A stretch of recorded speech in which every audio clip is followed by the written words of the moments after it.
Okay दोस्तों, आज हम शुरू करने जा रहे हैं प्रिडिक्ट आउटपुट के सेकंड क्वेश्चन को करने जा रहे हैं। यहाँ पे आप देख सकते हैं स्क्रीन के सामने स्टेटमेंट दिया गया है और उसके मल्टीपल चॉइस ऑप्शन दिए गए हैं।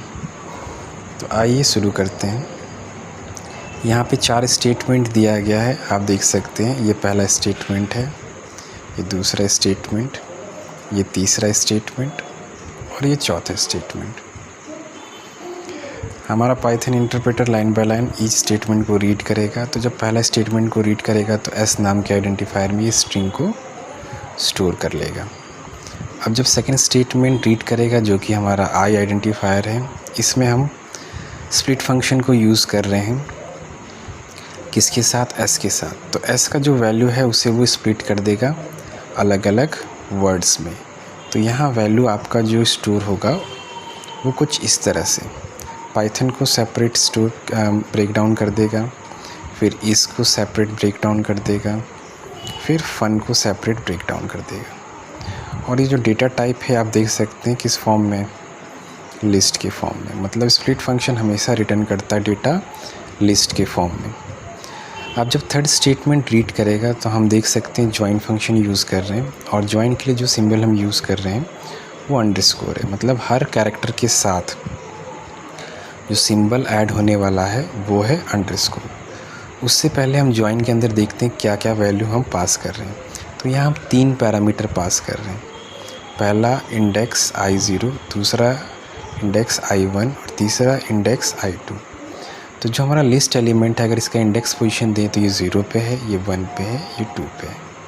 ठीक है। अब अगर हम इंडेक्स I0 के एलिमेंट को एक्सेस कर रहे हैं तो क्या वैल्यू आएगा हमारे डेटा से? पाइथन। ठीक। और अगर हम इंडेक्स 1 को एक्सेस कर रहे हैं तो क्या डेटा आएगा? इज़। ठीक। और अगर हम इंडेक्स I2 को एक्सेस कर रहे हैं तो क्या डेटा आएगा हमारा? फन। ये डेटा हमने इसलिए लिख लिया ताकि आपको आगे समझ में आए। अब देखिए, हर इंडेक्स वैल्यू के साथ कुछ ना कुछ फंक्शन हम यूज़ किए हैं।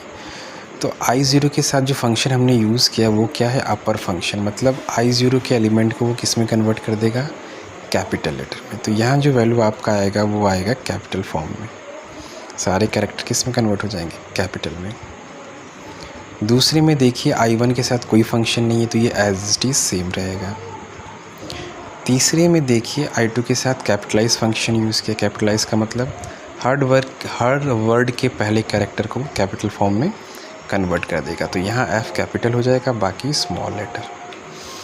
तो जॉइन के अंदर ये तीनों वैल्यू को हमने डिकोड कर लिया। अब जॉइन फंक्शन अगर हम अप्लाई करेंगे विद दिस सिंबल्स तो इसका जो वैल्यू आएगा हमारे एस न्यू वेरिएबल के अंदर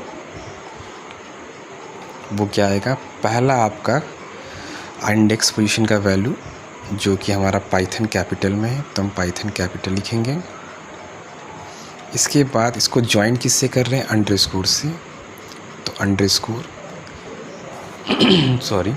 इसके बाद इंडेक्स I1 पे हमारा जो वैल्यू है वो इज़,